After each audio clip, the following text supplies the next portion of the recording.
ಜೈ ಹನುಮಂತ, ವಾಯುಪುತ್ರ, ಕಪಿವೀರನೆಂದು ಕರೆಯಲ್ಪಡುವ ಹನುಮಂತ ಕೇಸರಿ ಎಂಬ ವಾನರ ಮತ್ತು ಅಂಜನಾದೇವಿಯ ಮಗ ಮತ್ತು ರಾಮನ ಪರಮಭಕ್ತ.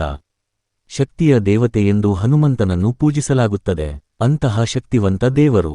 ಐತಿಹಾಸಿಕ ಹಿನ್ನೆಲೆ ಉಳ್ಳ ರಾಣಿ ಬೆಳವಡಿ ಮಲ್ಲಮ್ಮನ ಗ್ರಾಮದಲ್ಲಿ ಹೊಸದಾಗಿ ನಿರ್ಮಿಸಿದ ಶ್ರೀ ಹನುಮಾನ ಮೂರ್ತಿಯ ಪುರ ಪ್ರವೇಶ ಕಾರ್ಯಕ್ರಮ ಅದ್ದೂರಿಯಾಗಿ ಜರುಗಿತು. ಸೀಮೆಯಲ್ಲಿ ಮೂರ್ತಿ ಹೊತ್ತ ವಾಹನಕ್ಕೆ ಪೂಜೆ ಸಲ್ಲಿಸಿ ಗ್ರಾಮದ ಮಲ್ಲಮ್ಮ ವೃತ್ತದಲ್ಲಿ ಭಕ್ತಿಯಿಂದ ಪೂಜಾ ವಿಧಿವಿಧಾನಗಳನ್ನು ನೆರವೇರಿಸಿ ಭವ್ಯ ಮೆರವಣಿಗೆಯಲ್ಲಿ ಸುಮಂಗಲೆಯರು ಕುಂಭಮೇಳದೊಂದಿಗೆ ಸಾಗಿದರು.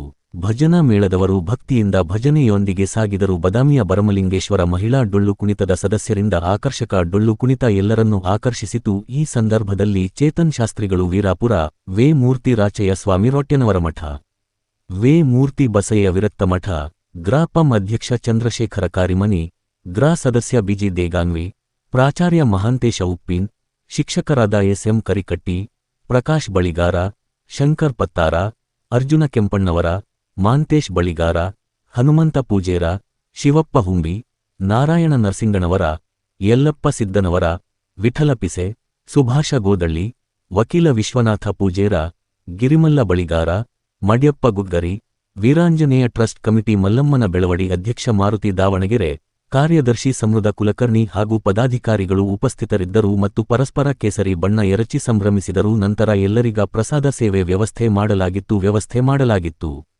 ವರದಿ ಯಾಸೀನ ಕಿತ್ತೂರ. ಮಲ್ಲಮ್ಮನ ಬೆಳವಡಿ.